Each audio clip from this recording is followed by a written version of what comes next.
जी बच्चों, here your class has started officially. और आज हम थोड़ा सा जो रह गया था, मैंने हमें कल जल्दी क्लास बंद कर दी थी, 11 बजे तक हमारे पास टाइम था। तो खैर मैं वो यूनिट निकाल रहा हूँ, यूनिट 1, और उसको आज ख़त्म करके हम यूनिट 2 को जितना ज़्यादा उसमें कर सकें करें। राइट जी, had done up till here. अस्सलाम वालेकुम Mikail, finally good to see you. अब आपने छुट्टी नहीं करनी मिकाइल, ओके? जस्ट कंफर्म कि आप सुन रहे हैं मेरी बात।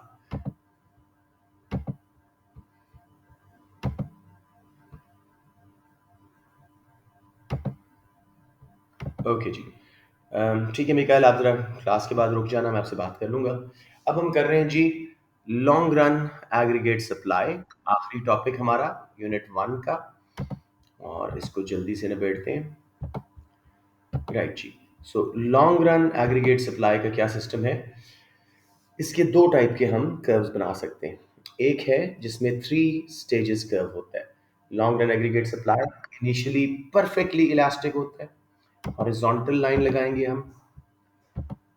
उसके बाद ये जो है थोड़ा सा इनइलास्टिक होना शुरू हो जाता है। ठीक है, पहले परफेक्टली इलास्टिक क्यों है? As economy is below full employment और इनसाइड देयर पीपीसी। फिर इनइलास्टिक होना शुरू होता है as we start reaching close to full employment, अपने पीपीसी के पास पहुंचने लगे। तो there is a shortage of resources, skilled labour नहीं मिल रही, अच्छी फर्टाइल लैंड नहीं मिल रही, मशीनरी कम अवेलेबल है, तो उसकी वजह से सप्लाई बढ़ाना थोड़ा मुश्किल हो रहा है। और फिर जब हम फुल एम्प्लॉयमेंट पे पहुंच गए, परफेक्टली इनइलास्टिक हो जाएगा। एक बार जरा इसको देख लेते हैं। एक और स्कूल ऑफ थॉट है इकोनॉमिक्स में जिसके मुताबिक हम हमेशा अपने फुल एम्प्लॉयमेंट लेवल पे अपने पीपीसी पे होते हैं, तो इसलिए कर्व परफेक्टली स्ट्रेट लाइन होता है। तो ये इसकी स्टेजेस देखो। लेफ्ट साइड पे लॉन्ग रन एग्रीगेट सप्लाई का कर्व है, price level real GDP level है। Below full employment perfectly elastic है, सप्लाई आसानी से बढ़ाई जा रही है, वर्कर भी अवेलेबल है, लैंड भी अवेलेबल है, मशीनरी भी, एंटरप्राइज भी। फिर इनइलास्टिक होना शुरू हुआ, साथ एरो देखो लिखा हुआ है नियर फुल एम्प्लॉयमेंट, और आखिर में फुल एम्प्लॉयमेंट पे आ गए तो ये परफेक्टली इनइलास्टिक हो गया।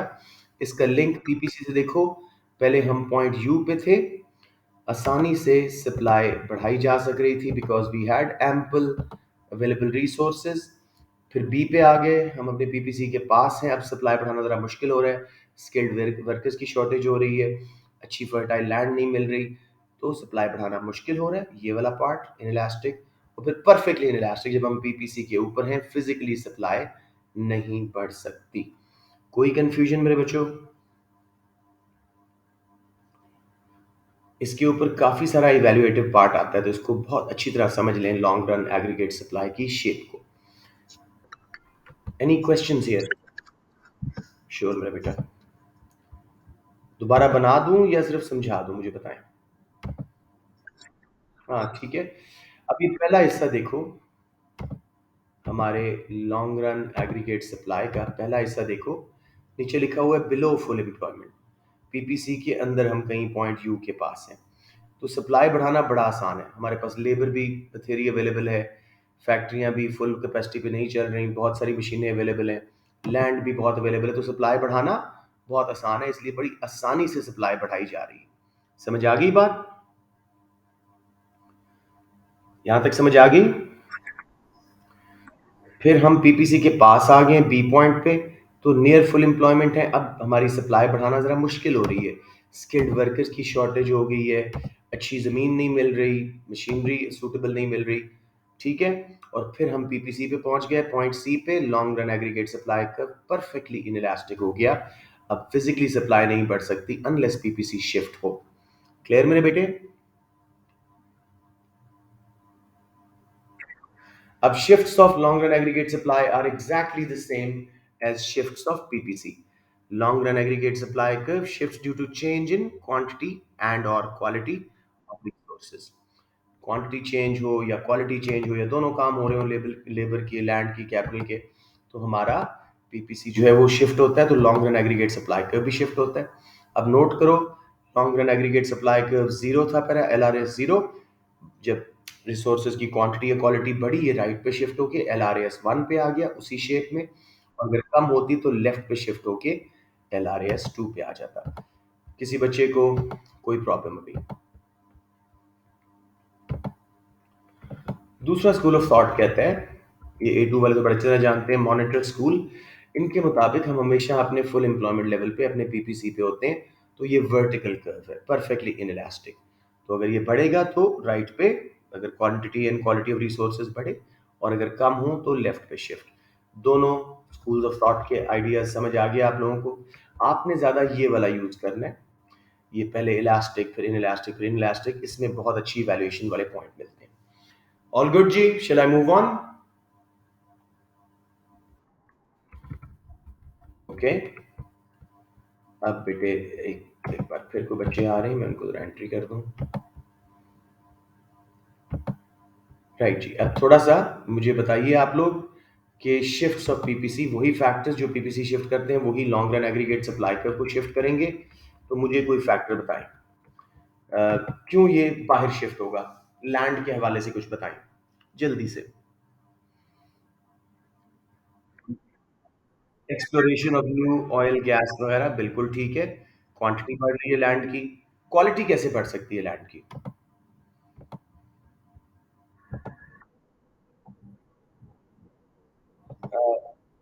Using fertilisers, hybrid seeds, latest technology, training of farmers. तो बेसिकली ये वही सारे फैक्टर्स हैं जिनको हम long run supply side policies भी बोलते हैं। तो समझ आ गया? Supply side policies PPC shifting factors ही हैं। Education and training of labour, research and development into new technology, subsidies by the government, developing free trade areas. इसके अलावा जी रिमूविंग बैरियर्स टू एंट्री, नई फर्म्स का सेटअप होना आसान। इसके अलावा इमिग्रेशन ऑफ वर्कर्स, ये सारा कुछ समझ आ गया मेरा बेटा? कोई कंफ्यूजन इसके शिफ्ट्स में?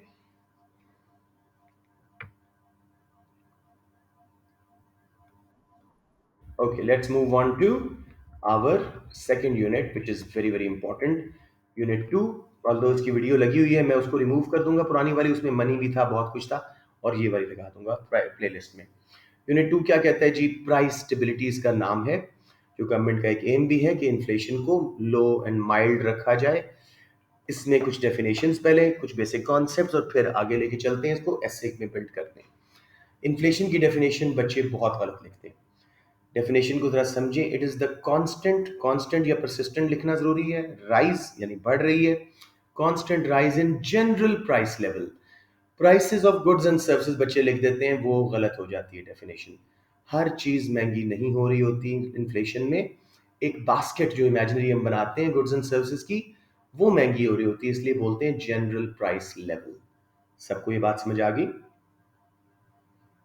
So it is the constant rise in the general price level of goods and services in an economy, साथ कोई टाइम पीरियड दे दो, over a year।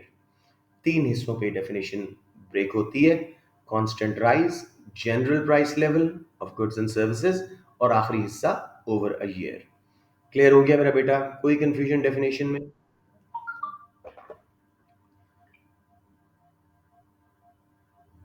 इसीलिए इसी चीज को समझाने के लिए मैं जो हूँ आपको जो है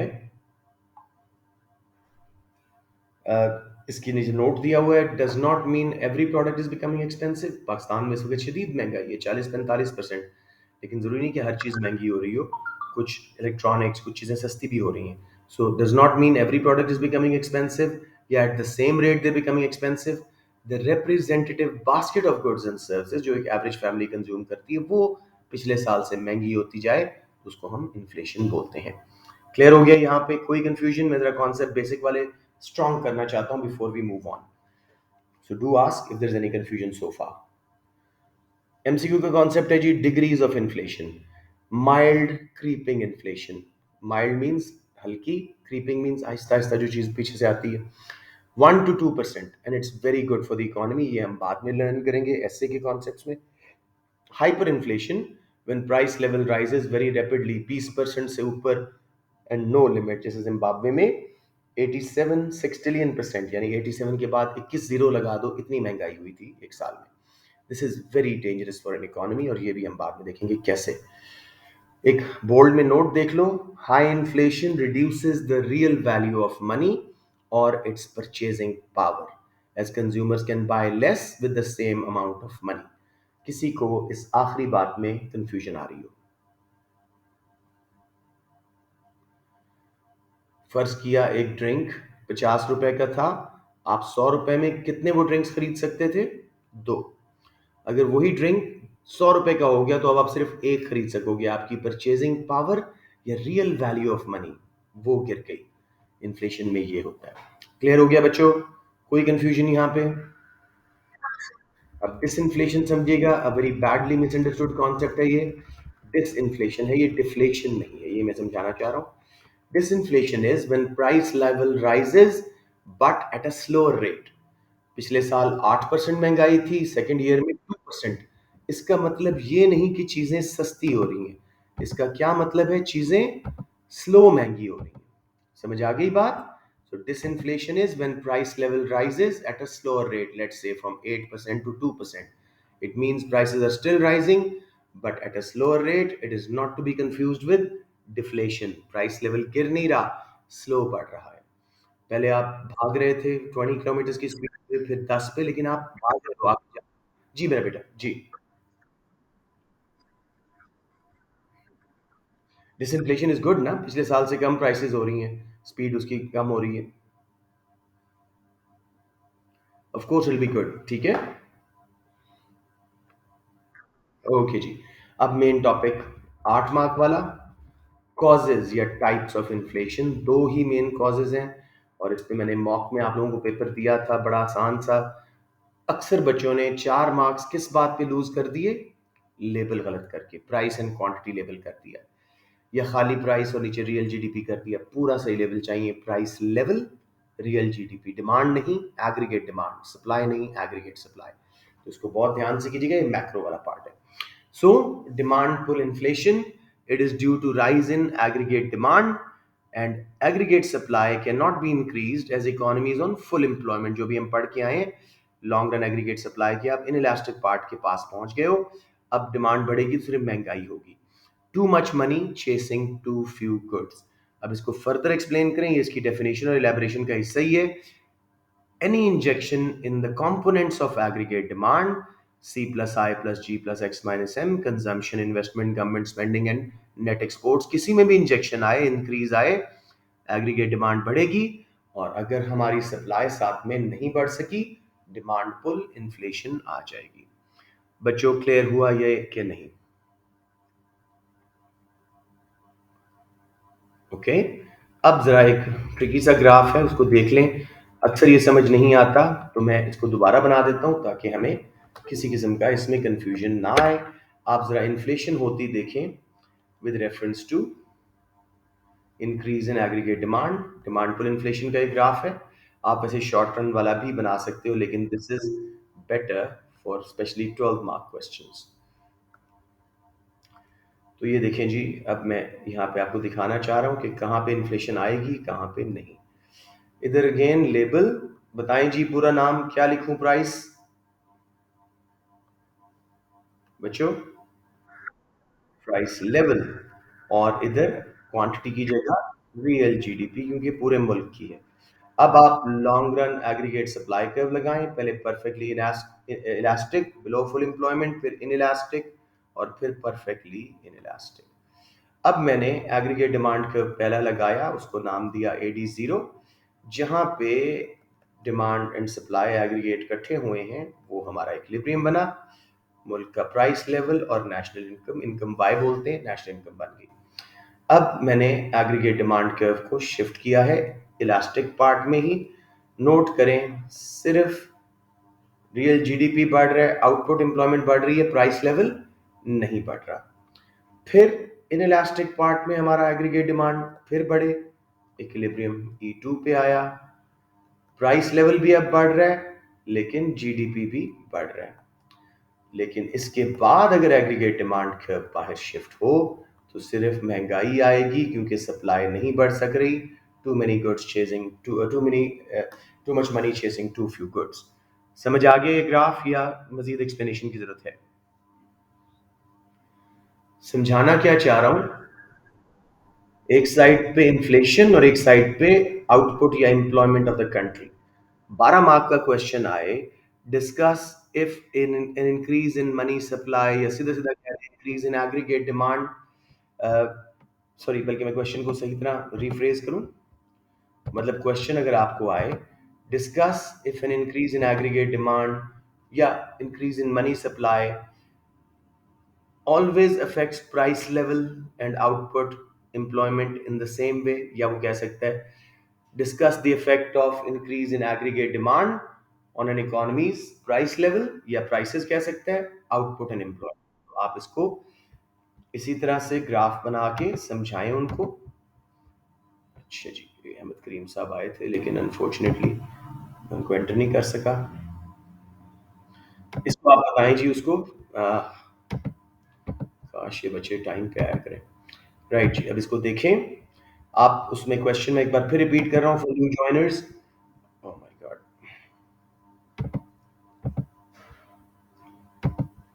जी, एक बार फिर इस क्वेश्चन को सुन लें। Discuss whether increase in aggregate demand affects prices, output and employment in the same way, या similarly। तो आप कहें जी, as seen in the graph, initial aggregate demand curve was AD0, equilibrium was E0, price level P0 and national income was Y0। Increase in aggregate demand, चाहे वो money supply की वजह से उसने बोला था, जो भी रीजन दी थी, increase in aggregate demand to 81 was in the elastic part where economy had spare resources. Hence, it only caused increase in real GDP, output and employment increased, but price level did not increase. अब जी, if its aggregate demand increases further to AD2, AD2 लिखना चाहिए था मुझे, खैर AD1 से AD2, equilibrium 2 पे आया, now price level also rises, but GDP, output and employment also rises, so inflation along with output are both increasing. Any further increases in aggregate demand will only cause increase in demand pull inflation, price level will rise, there will be no increase in real GDP। समझ आ गया, output वगैरह नहीं बढ़ेगी। ये पूरा 12 mark का आपका, तसल्ली से मैंने बस बेसिक बता दिया है, ये आपका आंसर है। कोई कंफ्यूजन मेरे बच्चों यहाँ पे?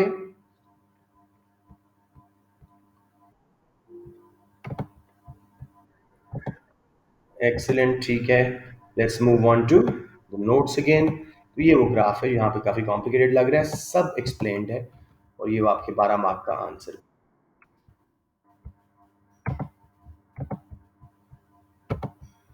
राइट जी, अब जो बच्चे लेट आए प्लीज ये वीडियो जरूर देखिएगा, मैंने इंपॉर्टेंट सा काम करवाया काफी। अब जी, डिमांड पुल इन्फ्लेशन क्यों आएगी, factors causing rise in aggregate demand and demand pull inflation. एक बार इसकी डेफिनेशन रिवाइज कर दें।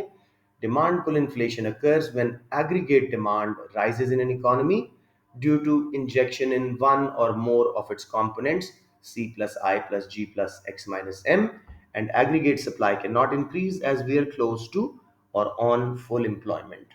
समझ आ गई?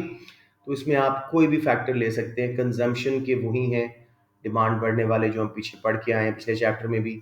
डायरेक्ट टैक्सेस, इनकम टैक्स वगैरह का कम होना, इनकम टैक्स कम होगा या डायरेक्ट टैक्सेस में कॉरपोरेशन टैक्स कम होगा तो कंजम्पशन, इन्वेस्टमेंट दोनों बढ़ेंगी। एग्रीगेट डिमांड में इंजेक्शंस आएंगे, सप्लाई नहीं बढ़ सकी तो demand with inflation. Same way incomes बढ़ जाएं तो कंजम्पशन ज़्यादा, उसको देख के फर्म्स इन्वेस्ट ज़्यादा करेंगी। कंजम्पशन और इन्वेस्टमेंट का इंजेक्शन, एग्रीगेट डिमांड का राइट पे शिफ्ट, सप्लाई अगर नहीं बढ़ सकी, हम फुल एम्प्लॉयमेंट के पास थे तो demand full inflation. Same population बढ़ने से भी ऐसे ही होगा, कंजम्पशन बढ़ेगी। इंटरेस्ट रेट कम होने से कंजम्पशन, इन्वेस्टमेंट दोनों बढ़ेंगी क्योंकि कॉस्ट ऑफ बोरोइंग कम है, रिटर्न ऑन सेविंग कम है, रिटर्न सेविंग कम है तो बोरो ज़्यादा करेंगे, सेव कम, उससे कंजम्पशन का इंजेक्शन आएगा, उसको देख के फर्म इन्वेस्ट करेंगी, इन्वेस्टमेंट का इंजेक्शन आएगा। बेसिकली वही एक्सपेंशनरी मॉनेटरी पॉलिसी है ये। इन्वेस्टमेंट के फैक्टर्स भी वही हैं, इंटरेस्ट रेट रिड्यूस होना। कोई बच्चा मुझे कर दो, चमन के अलावा, she is answering everything today. Anyone जी, इंटरेस्ट रेट रिड्यूस होने से इन्वेस्टमेंट पे और फिर डिमांड पुल इन्फ्लेशन पे क्या असर आएगा? एनीवन?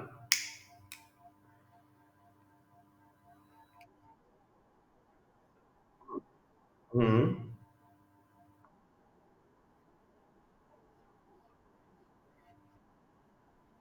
ओके,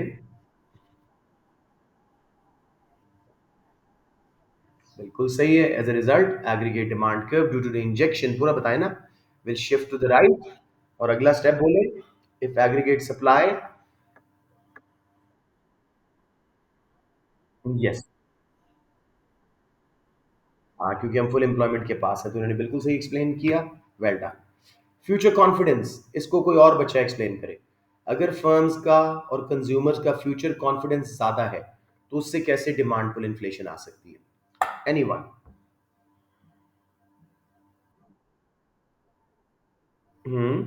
मैंने पूरा बोले ना आगे तक, demand pull inflation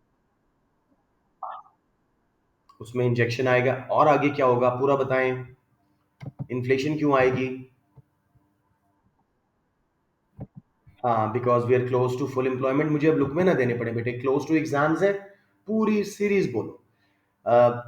Future confidence increases in firms and consumers will result in injections of consumption and investment. As a result, aggregate demand will shift to the right. However, if we're close to full employment and aggregate supply cannot be increased, demand pull inflation will occur. समझ रहे हो? इस तरह करके पूरा बताएं। Subsidy से भी यही काम हो रहा है, इन्वेस्टमेंट ज्यादा हो रही है।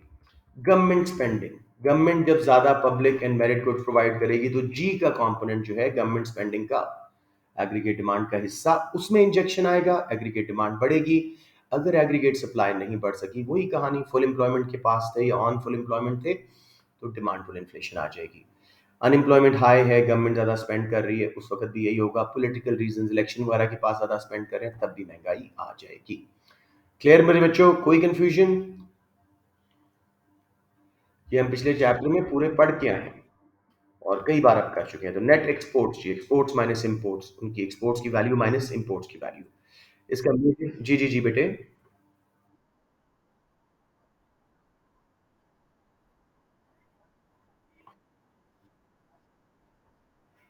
हाँ, बिल्कुल सही कह रहे हो, लेकिन जब वो स्पेंडिंग बढ़ाते रहें, तो एक वक्त आएगा कि इन्फ्लेशन आ सकती है। पॉसिबल कॉजेज ले रहे हैं, ठीक है। या गुड बॉय, गुड थिंकिंग दो। Net exports, exports value minus imports value, X minus M component of aggregate demand. इसको कोई बच्चा एक्सप्लेन करे। Let's say exchange rate depreciate हुआ या गवर्नमेंट ने डी वैल्यू किया, कोई नया बच्चा बताए इससे कैसे हमारी डिमांड पुल इन्फ्लेशन आएगी। एक्सपोर्ट्स इंपोर्ट्स सब सामने लिखा हुआ है, जल्दी से एक्सप्लेन कर दो।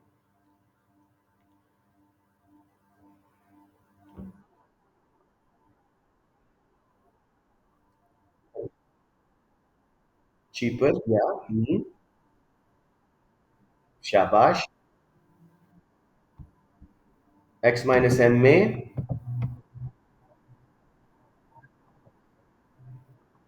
इंजेक्शन, इंजेक्शन को वर्ड बोले।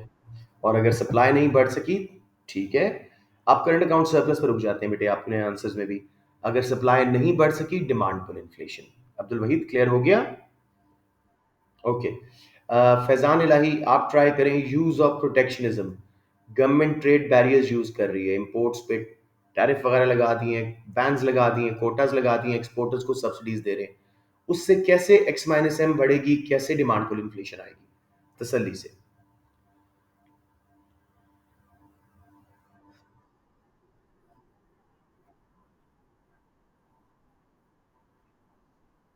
बाय,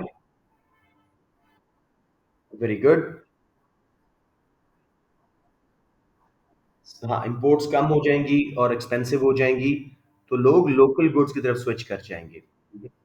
हाँ, हाँ, नहीं सब्सिडीज नहीं मेरा बेटा, सब्सिडी, हाँ हाँ जी भी ठीक है, ठीक है ठीक है, सही जा रहे हो। डोमेस्टिक प्रोड्यूसर्स को, एक्सपोर्टर्स को सब्सिडी देंगे। पहले एक बात कंप्लीट कर लो, लेट्स गो स्लोली, एक बात कंप्लीट कर लो। Use of protectionism means trade barriers. Government will use tariffs, quotas, bans, etc. on imports, which will make imports expensive. Their demand will fall. People will switch towards domestic goods. Hence, उनकी demand बढ़ जाएगी. Secondly, government will subsidize exports.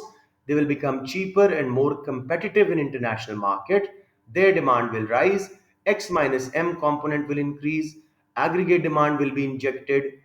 However, if aggregate supply cannot increase, demand pull inflation will occur. समझ रहे हैं मेरे बच्चे? कोई confusion? Good. Cost push inflation तो बहुत आसान है। This is due to rise in, अच्छा बच्चे क्या लिख देते हैं, this is due to rise in inputs या फैक्टर्स ऑफ प्रोडक्शन, उनकी कॉस्ट, बेटे ब्रैकेट के बाद कॉस्ट लिखा हुआ है, मैंने मेजॉरिटी ऑफ द पेपर्स में इसकी डेफिनेशन में सेम मिस्टेक देखी। This is due to rise in input cost. Bracket में फैक्टर्स ऑफ प्रोडक्शन बेशक ना लिखो, input cost, this will increase cost of production, aggregate supply will fall, price level will rise। ये इसकी पूरी definition. अब graph देखें जी, इक्विलिब्रियम पहले था ई पे, short run aggregate supply. Just give me a minute. अस्सलाम वालेकुम। लीवर में क्लास है ऑनलाइन, ठीक है, मैं दोनों कॉल बैक करना। ओके, थैंक यू मेरा बेटा जी। अच्छा, ई पे थे हमारा equilibrium, short run aggregate supply. आप खाली एएस लिखें तब भी चलता है। और एडी का इक्विलिब्रियम ई पे था, price level P, national income real GDP Y पे था। As a result of cost push inflation, कैसे आ रही है cost push inflation, not result, sorry, as a result of rise in input cost, cost of production increase, short run aggregate supply curve shifted to the left, price level increase to P1, real GDP fell. अब बच्चे यहाँ पे ना country के बुरे हालात पे रोना शुरू कर देंगे, अनएम्प्लॉयमेंट, कोई जरूरत नहीं है उसकी, सिर्फ कॉस्ट पुश इन्फ्लेशन पूछा था, लिखना चाहो लिख दो, लेकिन don't expect marks there, just stick to inflation, जो क्वेश्चन पूछा गया है उसके साथ रिलेट करें आंसर को। अब्दुल वहीद, आप समझ रहे हैं मेरी बात यहाँ पे? ये मैंने थोड़ा सा आपका रेफरेंस दिया था यहाँ पे। Do not worry about what's happening to the rest of the economy. इस वक्त कॉस्ट पुश इन्फ्लेशन का वो पूछ रहे हैं क्यों आ रही है, ठीक है, that's all. Factors affecting cost push inflation बहुत दफा कर चुके हैं, रिवेंटर्स के factors. Do we need to revise it once more or you are all very clear? Clear है सब? Okay okay, let's move on then. अगर किसी को मसला है तो बता दें। एक फैक्टर इसमें जरा अपना ऐड करें, वेज प्राइस स्पाइरल। और ये बहुत अच्छा फैक्टर है। अगर वो कहते हैं ना एक फैक्टर बताएं क्यों कॉस्ट पुश इन्फ्लेशन आ रही है, तो आप कहें this can be perhaps the most important cause of cost push inflation is when workers in an economy demand higher wages and it's granted by firms. This results in higher cost of production for firms. They pass on some of the rise in cost to consumers in form of high prices. Workers को दोबारा लगता है कि उनकी income कम है, real value of money fall हो गई है, खरीद नहीं पा रहे चीजें ज्यादा। They will again put pressure on firms to raise wages. This cycle will continue और ये मुसलसल कॉस्ट पुश इन्फ्लेशन आती रहेगी हत्ता कि गवर्नमेंट इंटरवीन करे। जी मेरे बेटे बोलें।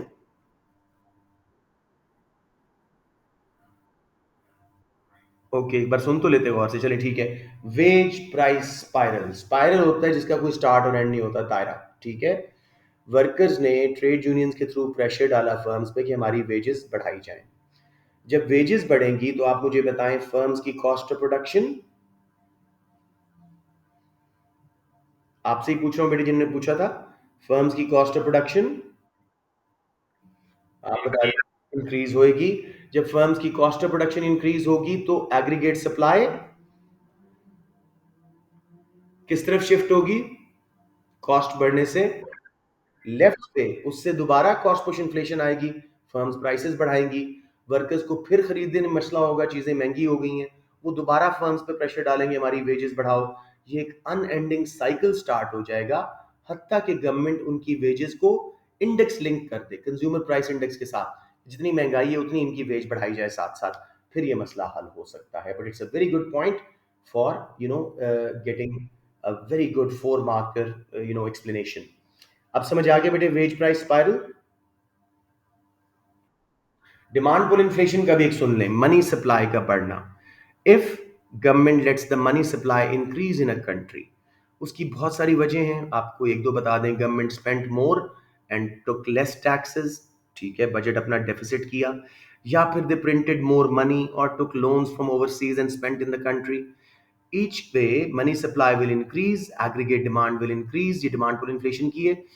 Aggregate demand will increase. If supply cannot increase, demand pull inflation will occur. तो मनी सप्लाई का बढ़ना डिमांड पुल इन्फ्लेशन की मेन वजह है, wage price spiral cost push inflation का मेन फैक्टर है। Clear clear clear everyone?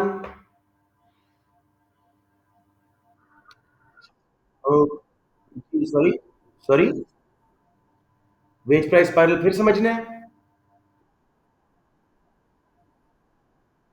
हाँ, उसी वही पॉइंट है, लेकिन स्पाइरल बना दो तो बहुत एक्सटेंडेड पॉइंट बन जाता है, ठीक है।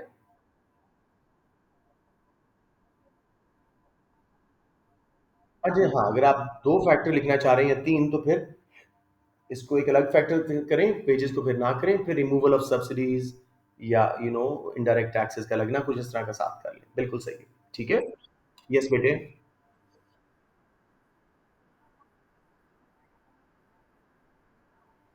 नहीं, मनी सप्लाई वक्ती तौर पे एग्रीगेट डिमांड को शिफ्ट करती है, लॉन्ग रन में एग्रीगेट सप्लाई को। हर गवर्नमेंट की स्पेंडिंग सब कुछ लॉन्ग रन में एग्रीगेट सप्लाई को शिफ्ट करेगी, शॉर्ट रन में डिमांड पुल इन्फ्लेशन लाएगी। Okay, got it. अच्छा बच्चों, अब एक दो क्वेश्चन करते हैं ताकि हमारी ये demand pull cost push inflation ठीक हो जाए। पहला क्वेश्चन देखें, पास पेपर का ही मैंने सारे लिए हुए हैं।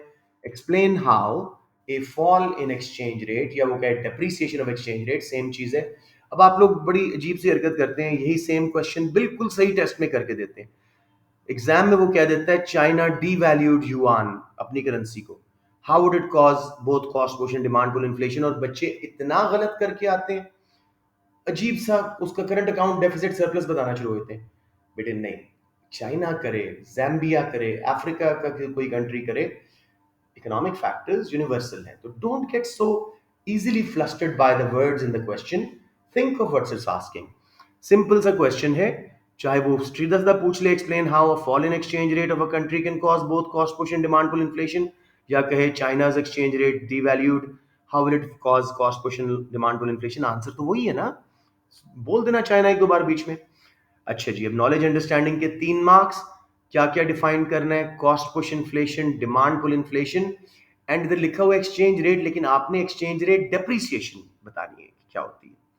तो मैं स्टार्ट कर रहा हूं। Exchange rate depreciation is when one currency can buy less units of another country, it's value has reduced. Cost push inflation is when input costs increase, which cause increase in cost of production, aggregate supply reduces and inflation occurs. Demand pull inflation is when aggregate demand rises due to injection in any of its components, C plus I plus G plus X minus M, ये पूरा लिखना है। As a result, if aggregate supply cannot increase, demand pull inflation occurs। ठीक हो गया। अब उस वक्त एप्लीकेशन होती थी, अब एनालिसिस के 3 मार्क्स हैं। 3 marks for cost push inflation.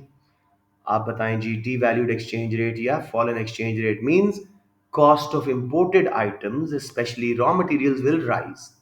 Domestic firms importing raw materials will experience increase in cost of production. Aggregate supply will fall and cost push inflation will occur as जी जी मेरा बेटा।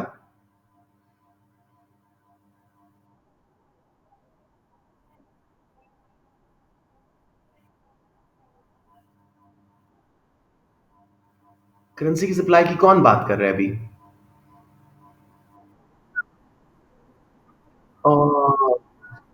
Don't do that. अच्छा anyways देखो, currency की supply हमेशा क्यों बढ़ती है जब हमारे मुल्क से पैसा बाहर जा रहा है, चाहे हम इंपोर्ट्स कर रहे हैं, चाहे बाहर के बैंक्स में सेव कर रहे हैं, चाहे बाहर इन्वेस्ट कर रहे हैं, कुछ भी कैसा करें तब सप्लाई बढ़ेगी, क्योंकि हमें दूसरी करेंसीज खरीदनी पड़ेगी। Got it now? Okay, clear? Okay, let's move on. Cost push inflation, मुझे वापस जाना पड़ेगा। करेंसी नीचे गई means imported items specially raw materials महंगे हो गए। हमारी डोमेस्टिक फर्म जो रॉ मटेरियल्स इंपोर्ट कर रही थी उनकी कॉस्ट ऑफ प्रोडक्शन बढ़ी, एग्रीगेट सप्लाई कर्व लेफ्ट पे शिफ्ट हुआ, कॉस्ट पुश इन्फ्लेशन आई क्योंकि फर्म्स ने प्राइसेस बढ़ा दी अपने प्रॉफिट कायम रखने के लिए। ग्राफ डिस्क्रेशनरी है, लेकिन बेटे the more I see these answers of CI, they love it कि बच्चा ग्राफ बना दे। तो कोई मसला ही नहीं है, सिंपल ये कॉस्ट पुश इन्फ्लेशन का ग्राफ बनाएं, ये वाला।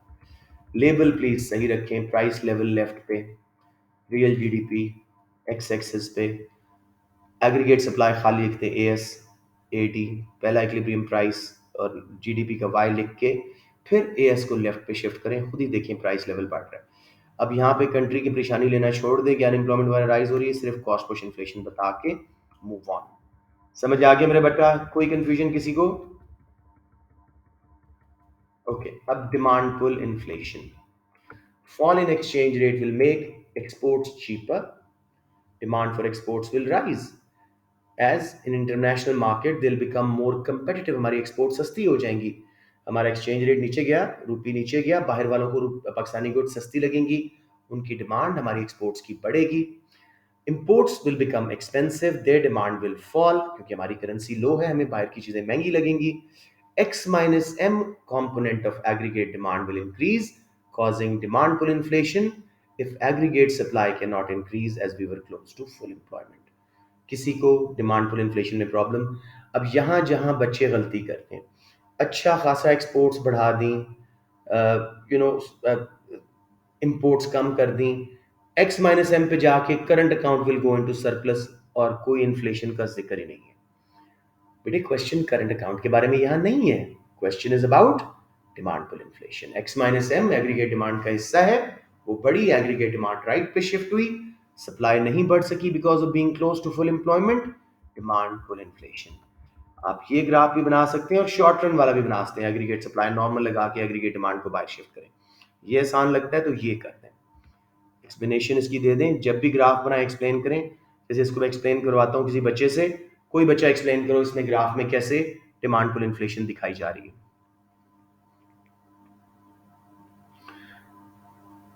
इनिशियल इक्विलिब्रियम से स्टार्ट करें, कहां पे था, शाबाश. And A S law L R A S Y zero पे, बिल्कुल सही है, शाबाश.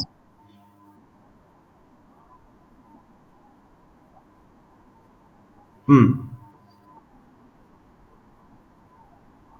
सो this cause demand pull inflation, simple as that. बच्चों कोई कंफ्यूजन किसी किस्म की? अब नीचे वाला क्वेश्चन मैंने आप लोगों को मॉक्स में दिया था मेजॉरिटी ऑफ स्कूल्स में. Explain the difference in cost push and demand pull inflation and one reason why each may occur. अब प्लीज आप लोग ही बताएंगे, उसमें कहा हुआ था ग्राफ्स बनाएं, तो आप लोग ही मुझे बताएंगे इसका answer. I am going to pick up a few kids, जरा मुझे थोड़ा सा सपोर्ट कीजिएगा. Abdul Rafi Khan from LACAS, are you there? जल्दी से बताओ, टाइम थोड़ा है हमारे पास.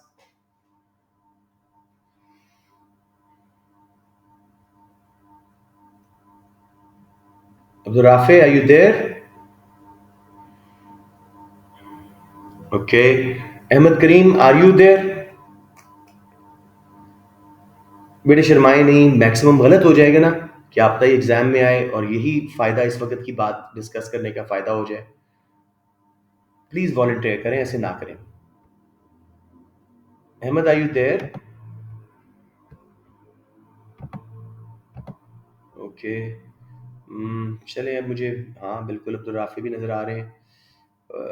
चलें, मैं किसी और से पूछता हूँ. फासिया बेटे आप ही बता दो. क्वेश्चन है, इसमें मुझे बताओ नॉलेज के लिए आप 3 मार्क्स कैसे लेंगे, ये जो क्वेश्चन लिखा हुआ है.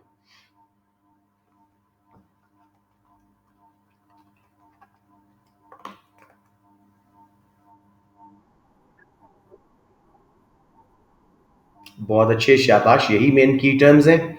जल्दी से डिफाइन कर दो दोनों को.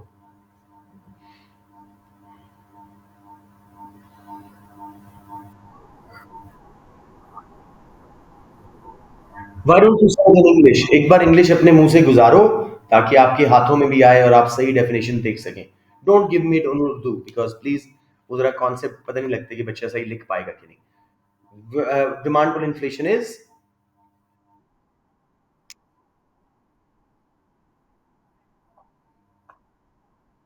व्हाई, बिकॉज वी आर,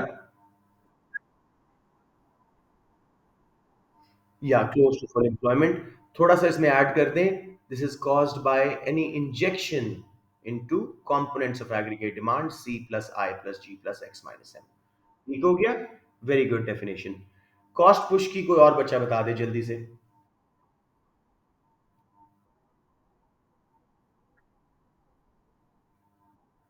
थोड़ा उल्टा बोल रहे हो, दोबारा बोलें. दिस इज कॉज्ड बाय,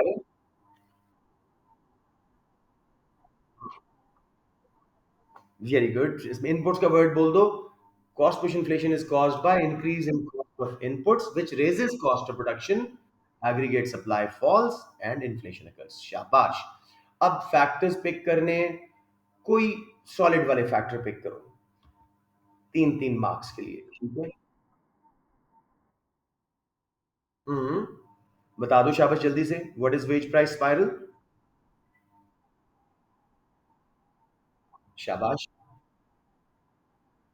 हम्म। उसमें प्रोड्यूसर्स प्राइस बढ़ा देते हैं। हम्म। नहीं नहीं नहीं नहीं, आप डिमांड पुल पे जा रहे हो, नहीं नहीं नहीं। Wait wait wait Iqra, hold on, hold on, hold on. आपने बिल्कुल सही बोला था, when workers ask for higher wages and firms grant them, as a result cost of production will rise and, और प्राइसेस बढ़ जाएंगी। अब वर्कर्स को क्या मसला आएगा? ये चीज बस समझ गया। बिल्कुल सही, अब बेशक चुप कर जाओ, बिल्कुल सही है, she said it perfectly. Wage price spiral might cause cost push inflation. Workers may demand for higher wages. If firms grant them, their cost will rise. They'll have to raise prices. Again, workers will feel their increased wages cannot buy enough goods and services. They'll again put pressure on firms. Again, cost will rise. This spiral will continue unless government intervenes and index links the wages. ये आपका perfect है। अब graph बनाएंगे तो वही price level, real GDP, aggregate supply को left पे shift करके शॉर्ट रन वाला बना दें। शाबाश। डिमांड पुल की कोई फैक्टर लें, एनी बच्चा? शाबाश।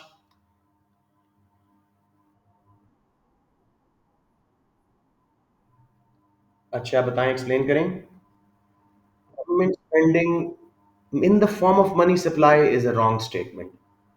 Government spending that causes an increase in money supply, इस तरह करके करो।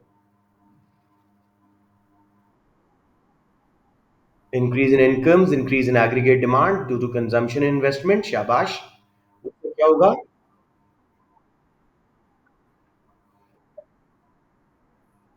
ये आप सही बोले हो ना तुम भाई, शाबाश, this is what's expected. And demand pull inflation लगकर क्योंकि सप्लाई नहीं बढ़ सकी, ग्राफ बना दें जो ऊपर बना हुआ है या शॉर्ट रन वाला, totally your call.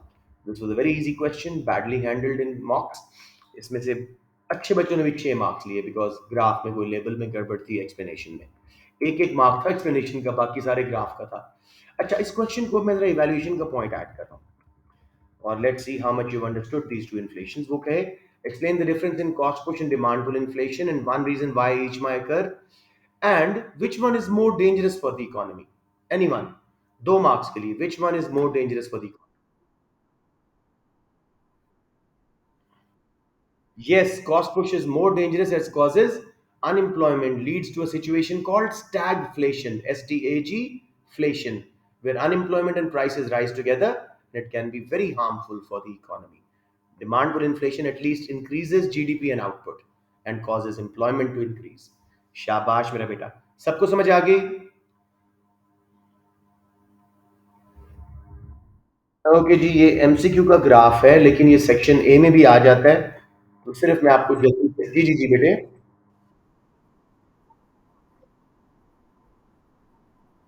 Oh, that'll be beautiful. मतलब देखो इस बच्चे ने कितना अच्छा पॉइंट ऐड किया। Cost push inflation is bad for the economy as it reduces aggregate supply, unemployment occurs, and that leads to downward multiplier effect in the economy. And मजे की बात है, Zurva is an AS student. A2 students should have made that point. Well done Zurva, शाबाश। मैं बताता हूँ इतना ही फर्क होता है आंसर्स में, ए स्टार में और ए में, बी में छोटी छोटी क्वालिटी के फर्क होते हैं। अच्छा जी, इंटरप्रेटिंग इन्फ्लेशन ग्राफ्स, आपको सेक्शन ए में इस तरह का ग्राफ आ सकता है। मसलन इस तरह ग्राफ बनाए और आपसे पूछे what happened to price level between year 2009 and 2017। Majority of बच्चे क्या कहेंगे, 2 मार्क्स लेने होंगे, वो कहेंगे जी it rose from 9 to 14 and fell from 14 to 16। 0 marks. हुआ क्या है, थ्रू आउट महंगाई आई है, 17 में जाके डिफ्लेशन आई जब वो जीरो से नीचे आया है। ये जो डिसइंफ्लेशन है, प्राइसेस बढ़ रही हैं स्लोअर रेट पे, तो आप कहेंगे throughout the period price level rose faster before 2014 and till 2017 at a slower rate, overall price level rose. अब समझ आ रहा है मेरा बेटा या कोई कंफ्यूजन?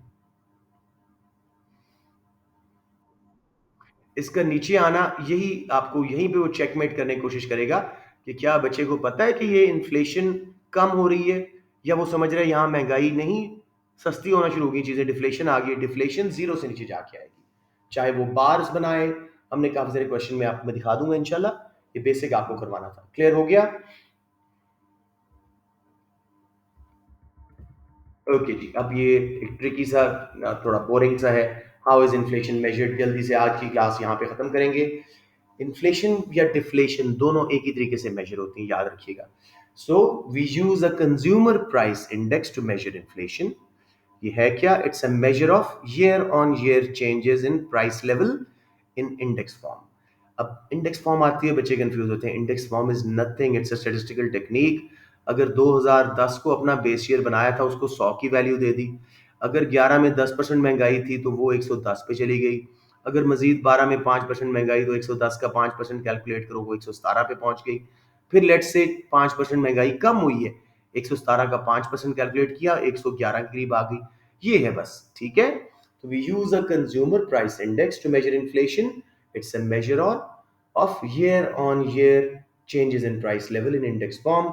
इसका जल्दी से स्टेप्स देखते हैं। सबसे पहला स्टेप है सिलेक्टिंग अ करंट ईयर। ये 8 मार्क का क्वेश्चन पास्ट में आ चुका है कि explain the steps in construction of consumer price index. तो आप सिंपली बताएंगे जी, उसने लिखा हुआ था कि 4 स्टेप्स फॉर ऑल 8 मार्क्स। पहले डिफाइन कर दें, नॉलेज के 2 ले लें। हाँ, 3 स्टेप्स लिखे होते, लेकिन जो मैं देख रहा हूँ इनके आंसर्स में आप 4-5 स्टेप्स दें, क्योंकि ये मार्क्स नहीं देते डिस्पाइट व्हाट दे से इन दे मार्क्स स्कीम। तो सबसे पहले we select a current year. What is this? That is the year we are measuring inflation for example 2023. Number two, selecting a base year. That is the year with which prices of other years are compared. इसमें 2 qualities होनी चाहिए. It should not be too far in the past. 1970 को ना ले लें, उस वक्त goods की बास्केट ही अलग होगी। Should be a normal year, कोई बहुत ग्रोथ और रिसेशन ना हो, कोई फ्लड्स ना आए हो, अर्थक्वेक्स वगैरह ना आए हो। Third point G, make an imaginary basket of goods and services consumed by an average family. 300 to 600 goods, developing countries में 300 होंगी, develop में 500-600 को चॉइस ज़्यादा होती है। एक एवरेज फैमिली जो मंथली ग्रोसरीज वगैरह करती है, पेट्रोल वगैरह बेसिक चीज़ें खरीदती है, उसकी एक हम इमेजिनरी बास्केट बना रहे हैं। और give an index number two goods in the basket. यहाँ पे जरा टेक्निकल है, समझिए। करंट ईयर प्राइस जो पहुंच चुकी है over base year price into 100, ठीक है। In base year all products have 100 index number, याद रखिएगा। ये समझ आएगा जब हम कैलकुलेट करेंगे आगे जाके जल्दी से। Number 5, assign weights to items in the basket. Weights क्यों असाइन किए जाते हैं इसको भी समझते हैं। फॉर्मूला क्या है वेट्स का? Expenditure on good over total expenditure into 100। ये भी आगे जाके कैलकुलेशन आएगी तो समझ आ जाएगा। This is to reflect the importance of the good in the families budget. हमारे जैसे लेस डेवलप्ड कंट्रीज में फूड, बेसिक नेसेसिटीज, मेडिसिन, इन पे ज्यादा वेट जाता है, बच्चों की एजुकेशन वगैरह पे। वेस्टर्न डेवलप्ड कंट्रीज में leisure, entertainment, transportation, tertiary services पे ज़्यादा वेट जाता है, वो ज़्यादा उस पर खर्च करते हैं अपने एक्सपेंडिचर का। तो हम क्यों वेट दे रहे हैं? ताकि उस गुड की इंपॉर्टेंस नजर आए फैमिली के बजट में। मसलन अगर च्युइंगम्स महंगी भी हो जाए, वो बजट का इतना थोड़ा हिस्सा है, फैमिलीज परेशान नहीं होगी। अलबत्ता पेट्रोल महंगा हो, सारा पाकिस्तान परेशान हो जाता है, because that takes a large proportion of consumers budget. फिर जी वेटेड इंडेक्स बनाना है, multiply weights with index numbers. WI इसका फॉर्मूला है, वेट्स को इंडेक्स नंबर्स मल्टीप्लाई करते जाएं। ये सब समझ आएगा जब नीचे हम कैलकुलेट करेंगे। फिर calculating CPI and inflation. CPI करने के लिए सिग्मा यानी total weighted index over sigma weights, और इन्फ्लेशन कैलकुलेट करने का असल फॉर्मूला आपको ये आना चाहिए सेक्शन ए के लिए। CPI 2 करंट ईयर की प्राइस लेवल जहां पे इंडेक्स नंबर आ चुका था, माइनस CPI 1 पिछले साल का, ओवर CPI 1 इंटू 100। अब देखिए एक छोटी सी बास्केट बनी हुई है, मैं आपको जल्दी से ये एक्सप्लेन करता हूँ कि इसमें कैसे हमने कैलकुलेशन की है। अच्छा जी, मैंने थोड़ा बड़ा किया इसको। अब 3 प्रोडक्ट्स थी, छोटी सी इकॉनमी बनाई है, प्रोडक्ट्स A, B, C। जी सर, मैंने भी क्या बोला है 2 मिनट पहले कि आपको पास्ट में एक क्वेश्चन आ चुका है, explain the steps in construction of CPI। या 3 प्रोडक्ट्स हैं जी, A, B, C, let's say food, clothing, transport. Base year में ये प्राइसेस खुद ही डेटा मिला होगा आपको, आपने अगर आया भी सेक्शन ए में तो बहुत बेसिक सा सिर्फ कैलकुलेशन आती है। बेस ईयर में प्राइसेस थी $5, $4 और $5 ABC की। करंट ईयर में बढ़ के 6, 5 और सी की सस्ती होके 4 पे चली गई। अब हमने चौथे कॉलम से खुद कैलकुलेशन स्टार्ट करनी है। पहला स्टेप इंडेक्स नंबर देने हैं। वो फॉर्मूला क्या था? Price in current year divided by price in base year into 100। 6 पे आ चुकी है, 6/5 × 100। वो 100 जो बेस ईयर में उसका इंडेक्स नंबर था वो जंप करके 120 पे आ गया, यानी 20% ये चीज महंगी हो गई है। समझ आई मेरी बात? फिर दूसरा, प्राइस 5 पे आ चुकी है, बेस ईयर में 4 थी, 5/4 × 100, ये पहुंच गया मेरे बच्चों 125 पे, 25% ये महंगी हुई। सी गुड सस्ती हुई है, 5 से 4 पे आई है, तो 4 current year price divide by base year price, 5 × 100, सिर्फ 80 पे इंडेक्स नंबर आ गया। एक्सपेंडिचर खुद ही उन्होंने दिया होता है, 4000 फैमिली स्पेंड कर रही थी ए पे, 3000 बी पे, सी पे 3000, टोटल एक्सपेंडिचर था 10,000। वेट्स असाइन करते हैं, उसका फॉर्मूला है एक्सपेंडिचर ऑन द गुड। जैसे पहली गुड पे हम 4000 स्पेंड कर रहे हैं, डिवाइडेड बाय टोटल एक्सपेंडिचर 10,000 × 100, 40 का वेट, परसेंट नहीं लिखना साथ में, 40 का वेट। इसी तरह 3000/10,000 × 100, 30 के वेट ये हो गए, टोटल वेट्स हो गए 100। समझ आ गया मेरा बेटा यहां तक? या कोई कंफ्यूजन? हाँ, उसका फॉर्मूला ऊपर देखा था ना आपने, इंडेक्स वेट देने का, expenditure on good over total expenditure into 100। अब वेटेड इंडेक्स बनानी है जी। वेट पहले क्या था 40 और इंडेक्स नंबर था 120, मल्टीप्लाई किया 4800। दूसरी का 30 वेट था, इंडेक्स नंबर था 125, बी का 3750, 80 इंडेक्स नंबर था, सी का वेट था 30, 2400। जमा किया, सिग्मा वेटेड इंडेक्स आया 10,950। वही गुड जो बेस ईयर में $10,000 की आ रही थी, अब 10,950 की आ रही है। Means there is some level of inflation. तो अब हम कैसे निकालेंगे इन्फ्लेशन? वही फॉर्मूला अपना यूज करें, sigma weighted index over sigma weights. वो कितना है 1950 divided by sigma weights 100, 109.5 CPI आ गया। सीपीआई का फॉर्मूला आगे क्या है, सीपीआई 2 माइनस सीपीआई 1, 109.5 माइनस 100 जो बेस ईयर में था, ओवर 100 इंटू 100, 9.5% आपकी इन्फ्लेशन आ गई। क्लियर हो गया मेरे बच्चों? मैं आपको बता रहा हूँ, आपको बहुत बेसिक आएगा, हम पेपर करेंगे ना, आपको दो इंडेक्स नंबर दिए होंगे, आपने बस कैलकुलेट कर देना है। ये तो मैं पूरा समझा रहा हूँ कि एमसीक्यूज वगैरह सब कुछ आपका फिट हो जाए, लेकिन आपको ऐसा नहीं आएगा। वेटेड इंडेक्स, जो आपने इंडेक्स नंबर दिए थे उनको वेट्स में मल्टीप्लाई करो। गुड ए का इंडेक्स नंबर क्या था देखो, और वेट कितना दिया था उसको, मल्टीप्लाई किया तो 4800। इस तरह सबको करते जाओ, सिग्मा वेटेड इंडेक्स नीचे जमा कर दो। सबको समझ आ गया? इतना इलेबोरेट डेटा आपको नहीं मिलेगा, बहुत आसान सा सेक्शन ये होता है, मैं करवाऊंगा, लेकिन समझाना तो पूरा सिलेबस है ना आपको। ठीक है? Any question before I close the class?